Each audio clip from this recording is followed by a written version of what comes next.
बिस्मिल्लाहिर्रहमानिर्रहीम। अस्सलाम वालेकुम। आपका दोस्त सलमान हैदर। दुआ है परवरदिगार से कि उसने आपको और आपके अहले खाना को अपनी हिफ्ज़ व अमान में रखा हुआ हो। अच्छा, पिछले पहल ये था कि एस्टेब्लिशमेंट से एनआरओ ले लिया जाता था, फिर किसी फौजी सरबराह से मांग लिया जाता था, फिर ऐसा हुआ कि सियासतदानों ने एक दूसरे को एनआरओ देने की कोशिश की। इमरान खान साहब के दौर में इमरान खान साहब यही कहते रहे कि मुझसे बाकायदा तौर पर एनआरओ मांगा जा रहा है। इस बार सुप्रीम कोर्ट से एनआरओ लेने का फैसला किया गया है। अब बहुत बड़ी डेवलपमेंट है जिससे मुतालिक मैंने आपको आगाह करना, सिर्फ इस मौके का इंतजार किया जा रहा था, जस्टिस काजी फायद सीसा साहब के जहन को पढ़ने का इंतजार किया जा रहा था और बाकायदा तौर पर मूव कर दी गई है दरख्वास्त। उसकी डिटेल्स बड़ी इंटरेस्टिंग है और इसका क्या फैसला होने जा रहा है इससे भी मुतालिक मैं आपको बताना है। इमरान खान ने साहब ने एक बड़ी ज़बरदस्त मूव के लिए अपने वकला की टीम के अंदर बिल्कुल एक बंदा ही ऐसा तब्दील किया है, बल्कि उसको ऐड ऑन किया है, जिसके दलाइल वो इतना मुदल्लिल बातें करते हैं कि जज साहब का उन साहब को दलाइल को ना मानना बड़ी ही अचंभे और हैरानकुन बात होगी। और वहाँ जहाँ इमरान खान साहब को ख़ास तौर पर कानूनी रिलीफ की ज़रूरत है, जो उनका जायज़ हक है, वहाँ ये साहब एक अच्छा प्ले करेंगे। उसकी कुछ डिटेल्स हैं मेरे पास। इसके अलावा वो कहते हैं ना, जानबूझकर जब अदालतें इस तरीके से इन्वॉल्व हो तो पता चल जाता है कि जी डिले टैक्टिक्स हैं जिसको इस्तेमाल किया जा रहा है। आज काज लिस्ट ही तब्दील हो गई पूरी की पूरी इस्लामाबाद हाई कोर्ट की, जिसमें सिर्फ और सिर्फ इमरान खान साहब के केसेस थे। तमाम की तमाम को तब्दील कर दिया कि इसकी वजह क्या है, किसके इशारे किसके कहने पे ये सब हो रहा है।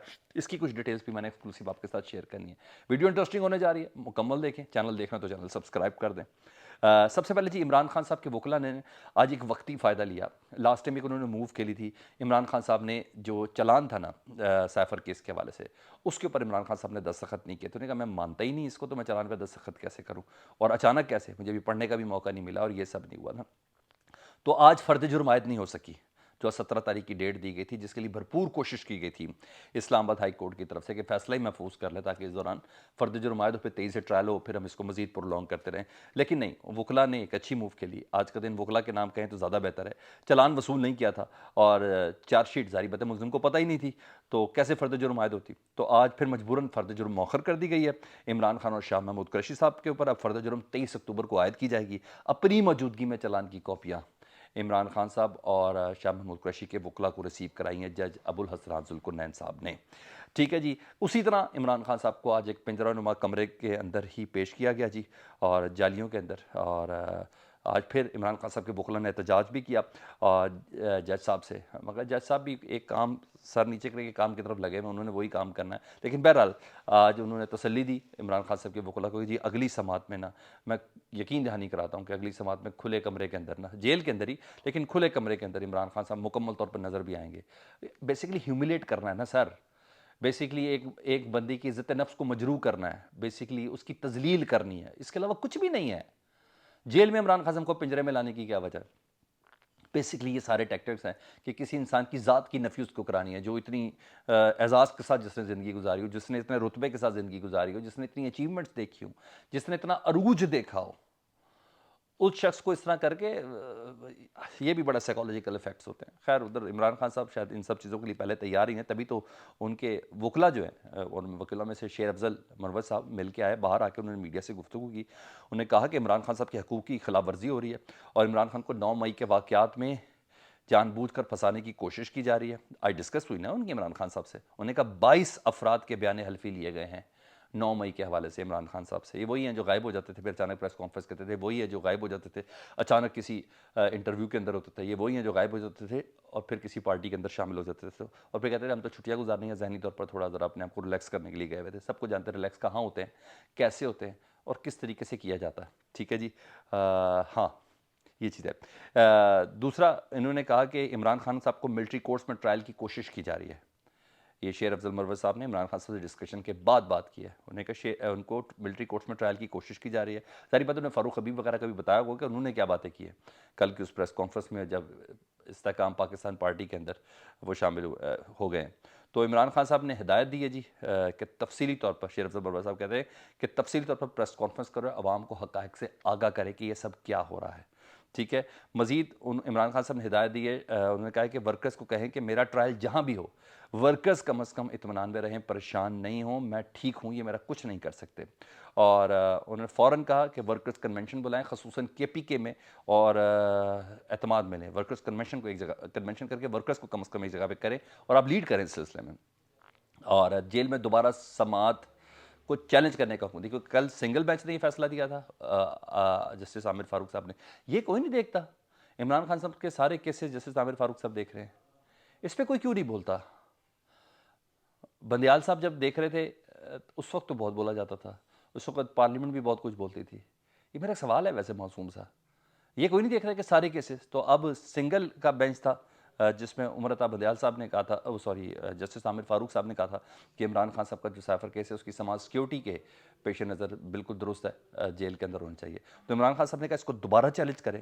اب سنگل بینچ, اب ڈویژنل بینچ اس کو, یعنی 2 رکنی بینچ جو ہے وہ اس پہ سماعت کرے. اب دیکھتے ہیں کس جج کو اپنے ساتھ جسٹس عامر فاروق صاحب رکھتے ہیں, تو یہ اس کے بعد یہ سپریم کورٹ میں چیلنج ہو سکے گا. دوسری طرف انٹرسٹنگ صورتحال یہ ہے کہ کل تک شاہ محمود قریشی صاحب کا نوٹیفیکیشن ہی جاری نہیں ہوا تھا کہ وہ بھی سائفر کیس میں اور ان کی سماعت جیل کے اندر ہو رہی ہے. تو ان کے وکلاء نے چیلنج کر دیا, اور جب وکلاء نے چیلنج کر دیا تو ظاہری بات ہے جتنی بھی پچھلی سماعتیں تھیں ساری نل اینڈ وائڈ ہو جاتی. تو آج بڑا مزیدار کام ہوا, وزارت قانون ویسے تو عمران خان صاحب کی ہر سماعت کا نوٹیفیکیشن جاری کرتی تھی کہ یہ جیل کے اندر ہوگا, شاہ محمود قریشی صاحب کی سماعت کا نوٹیفیکیشن جاری نہیں کر رہی تھی. تو آج انہوں نے نا 13 اکتوبر کی پچھلی تاریخ کا ایک نوٹیفیکیشن جاری کر دیا ہے, اور وہ منظر عام پر لفظ آیا کہ منظر عام پر آ گیا, اور یہ جان بوجھ کے اس لیے کیا گیا تاکہ پچھلی سماعت بھی انٹیکٹ رہے, کیونکہ وہ غیر قانونی نہ قرار دی جا سکے. تو بہرحال آج یہ سامنے آیا, تو آپ دیکھ لیں کہ کہاں کہاں کس کس طریقے سے کڑیاں بھی جوڑی گئی ہیں, کس کس طریقے سے معاملات انڈرسٹینڈنگ کے ساتھ بنائے ہوئے بھی گئے ہیں, تاکہ چیزیں جو ہیں وہ اپنے منطقی انجام تک پہنچی جا سکے. پتہ ان کو سب ہے کہ سائفر کیس میں کچھ نہیں, اور الٹیمیٹلی کہیں نہ کہیں کسی نہ کسی عدالتی سٹیج پر, ابھی تو ٹرائل کورٹ کے اندر ہو رہا ہے, یہ کیس فارغ ہے, لیکن ذرا تیاریاں دوسری کرنی ہیں. تو عمران خان صاحب کے سائفر کیس میں ایک اہم موو یہ ہے کہ سائفر والے جو معاملات ہیں اس میں سینئر ترین وکیل سلمان اکرم راجہ صاحب, اچھا جی, ان کی خدمات حاصل کر لی ہیں. بہت اپرائٹ آدمی ہیں, ان کے دلائل بڑے, میں نے بولا بڑے مدلل انسان ہیں, اور جج صاحب کے نزدیک اور اوپوننٹ وکیل کے سامنے ان کی باتوں کی نفی کرنا اتنا آسان نہیں ہوتا, کیونکہ وہ اپنے دلائل اتنے ہی زیادہ بصیرت کے ساتھ اور اتنی زیادہ تفصیل کے ساتھ اس کو کرتے ہیں کہ کوئی سوال کی گنجائش بہت کم ہوتی ہے. جتنی میں نے شعور سنی, کہ میرے اکثر پروگرامس وغیرہ میں بھی آتے ہیں, تو میں ذاتی طور پہ جانتا ہوں کہ یہ بڑی سمارٹ موو ہے پاکستان تحریک صاحب کی. سلمان اکرم راجہ بڑے نیوٹرل ان کی طبیعت ہے, اور خاص طور پر جیل میں ٹرائل کے حوالے سے, جیل میں دیگر چیزوں کے حوالے سے سائفر کی معاملات ہیں, اس میں وہ عمران خان صاحب کی معاملت کریں گے, ان کی ٹیم کی معاملت کریں گے. دوسرا, آج عمران خان صاحب کی ضمانت کا فیصلہ سنایا جانا تھا, مقدمہ عمران خان صاحب کا سائفر کا خارج کرنا تھا, اس کا فیصلہ سنایا جانا تھا, یا سماعت تھی. اور عمران خان صاحب کے عدت میں نکاح والا کیس تھا, اس کا بھی فیصلہ سنایا جانا تھا. ایک کاز لسٹ جاری کی گئی تھی اسلام آباد ہائی کورٹ کی طرف سے, تو اچانک دیگر بھی کچھ کیسز کی سماعت تھی, تو اچانک جسٹس عامر فاروق صاحب نے نا وہ کاز لسٹ ہی تبدیل کر دی ہے, اور ساری کی ساری سماعتیں جو عمران خان صاحب سے متعلق تھی تمام کی تمام ملتوی کر دی گئی ہیں. اور سر یہ سارے ڈیلے ٹیکٹکس ہیں, کیونکہ جتنا دیر کیا جائے گا اتنا ہی کسی دوسری جگہ پہ جو پلان ہے اس کو ایگزیکیوٹ کیا جا رہا ہوگا, کیونکہ وہاں 9 مئی کو کنفرم کرنا, اس کو مزید مضبوط کرنا ہے. تو یہاں تو جب سماعتیں ہوں گی تو ہر حالت میں ان کو کرنا پڑے گا, ان کو ضمانت بھی نہیں پڑے گی, کیس بھی معطل کرنا پڑے گا, بہت کچھ ہو سکتا ہے. ٹھیک ہے, تو آج انہوں نے کاز لسٹ ہی ختم کر دی اور اس کو تبدیل کر دیا. یہ دوسرا ایک اور اہم ترین خبر, وہ میرے لیے تو بہت زیادہ, مجھے نہیں پتا آپ کے لیے ہے کہ نہیں ہے. وفاقی حکومت نے نیب ترمیم, وفاقی حکومت, جی ہاں کاکڑ صاحب کی حکومت, انہوں نے نیب ترمیم نا, جسے بندیال صاحب نے کالعدم قرار دیا تھا نا, ابھی نیب جاتے ہوئے آخری فیصلہ انہوں نے یہ دیا تھا, اس کو کالعدم قرار دیا تھا. تو وفاقی حکومت نے نیب ترامیم کو نا چیلنج کر دیا جی, اپیل دائر کر دی ان کے خلاف. انہوں نے کہا supreme court practice and procedural bill کے بعد, اس کے بعد اس کو چیلنج کرنے کا انہوں نے سوچا تھا, ان کو باقاعدہ چیلنج کر دیا, اور انہوں نے کہا supreme court practice and procedural act کے تحت جو پارلیمان ہی ہے اس کا اختیار ہے قانون سازی کا, تو یہ جو نیب ترمیم ہے یہ بھی قانون پارلیمان نے کی ہے, تو اس بنا پر یہ انٹیکٹ رہتا ہے. عدالت مجاز نہیں ہے, سپریم کورٹ کے پاس اختیار نہیں ہے کہ اس این آر او کو روک سکے جو پارلیمان نے دیا ہے.